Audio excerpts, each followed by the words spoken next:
So, part 2 of this video. In part 1 of this video, I spoke about a lot of things. I started off with my story. I spoke about a lot of things that you can actually do to start off your journey as a photographer. And I'll repeat again that it's actually in no particular order. You can start anything at any time, right? So in this video today, I'll continue from where I stopped off in part 1, and this is part 2 of the video. So let's dive right in. Let's get into it.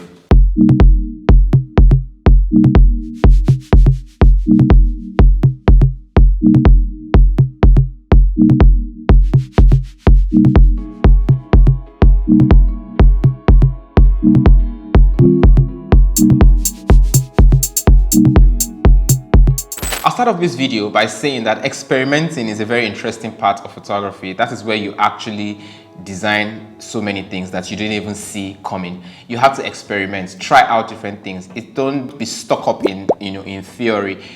Practice is very important. So when you experiment, you actually try different things. You could actually get what you want, but you maybe try it at another value or another exposure setting, or try it from another angle, or try it from another place, or there's so many options in trying. When you say trying different things, it's a very expansive statement. Experiment really means exploring as many options as you can about a particular subject. So that's what you want to be doing as a photographer who's just starting. You want to experiment as much as you can.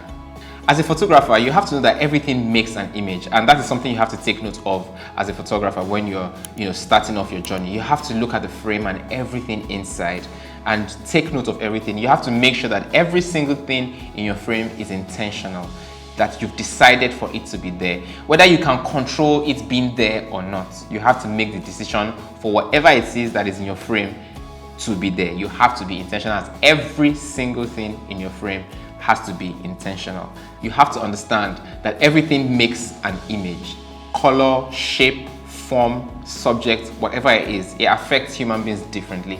A color could be popping more than another color, and you can use that as a means to tell your story. A shape could be more in your face than another shape, or a shadow, or light, or whatever. But whatever it is in an image, every single thing in that image makes the frame. So the regular me, when I'm making images or I'm taking pictures of somebody, that kind of thing that you just go out with your friends, you're gonna hang out and be like, oh, Iko Williams, oh my God, please can you take my picture? Or not, you're just hanging out with your friends really, and you just, I grab the phone and I'm about to take the picture. And this is what happens 90% of the time. I'm about to take that picture, and then I look at it, and then I jump to them, and I can move a box around. Then I go back again.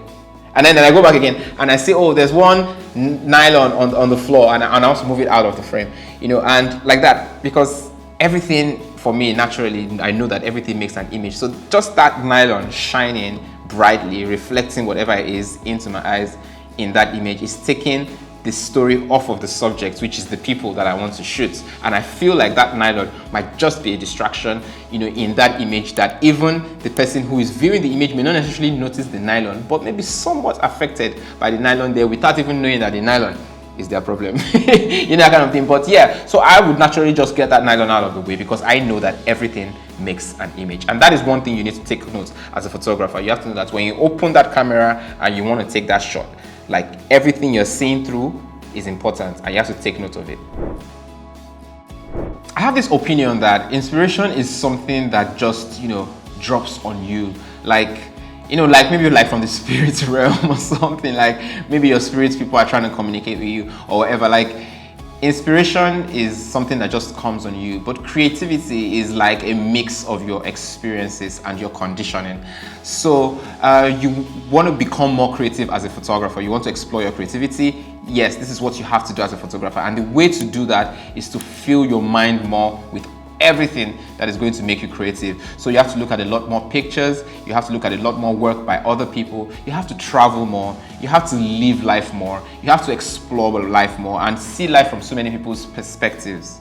So when you do this, you'll find out that over time, you start to become a lot more creative in your expressions. Try to find ways to merge these experiences into your own, work. And it's a very interesting journey. Just explore, network with people, get into discussions with people, get into intellectual discussions with people, expand your worldview, and to really expand your own self, your own knowledge, your own purpose. And that will in itself drive into the kind of images you'll be making and the approach you'll be taking to these images. So what I would say definitely is for you to feed your creativity, wet it, water it, nurture it. Take your creativity seriously by continuously nurturing it to become a huge tree that you can just pluck, all sorts of fruits from.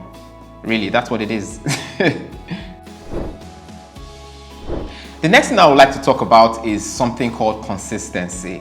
You have to actually start to look at what consistency can do. There's something called the compound effect. It was actually a book I read one time like that by Darren Hardy. It's called the compound effect. I'll add a link to the description if you want to actually, buy that book. But and it explained a lot of things that, I found very interesting. How consistency can bring its rewards like maybe later in the game after you've really put in consistency. The summary of what I really learned from here was that whatever it is you're doing in life has a process, right? And that process takes some time, and that time requires consistency for that thing to actually work.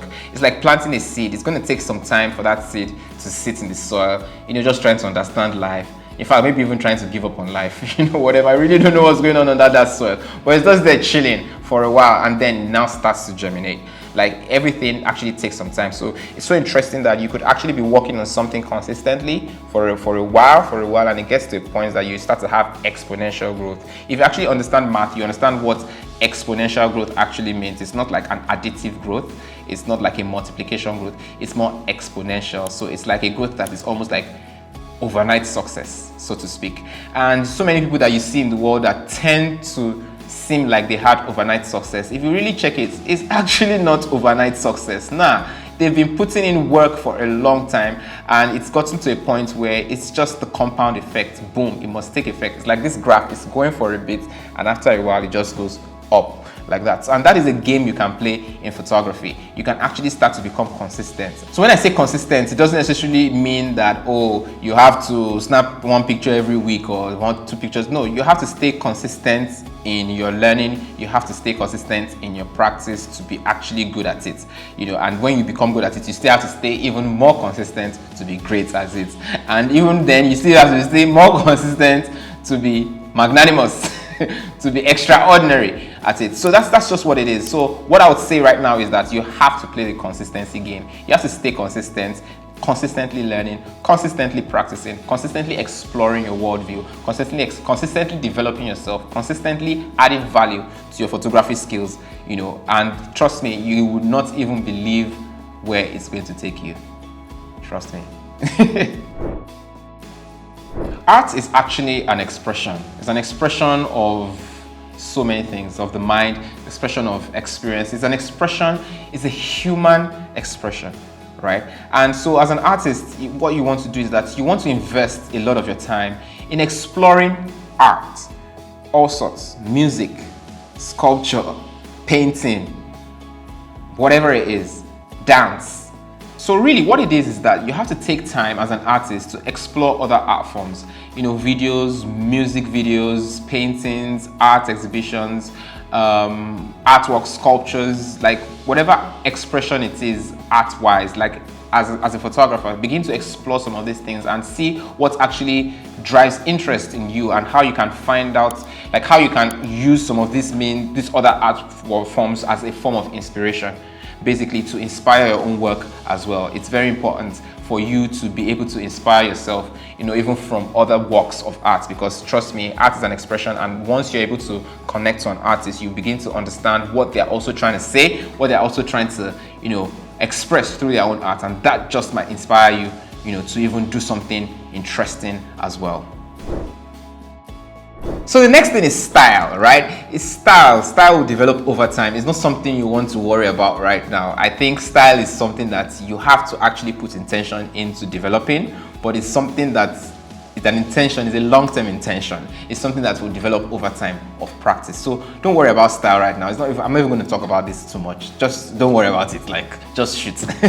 Now, photography is all about light. I keep saying this thing, and yeah, light is everything. And as a photographer, this is like your next goal in life. Like, this is a lifelong thing that you're going to be doing. What is it? You're going to be observing light. You're going to be looking at light every single time. Like, you're just sitting down in your house, chilling with your mom, looking at her. You're just looking at her face, and you're trying to observe where the light is coming from. as in like the light shining on our face. The fact that you can even see somebody or see something means light exists.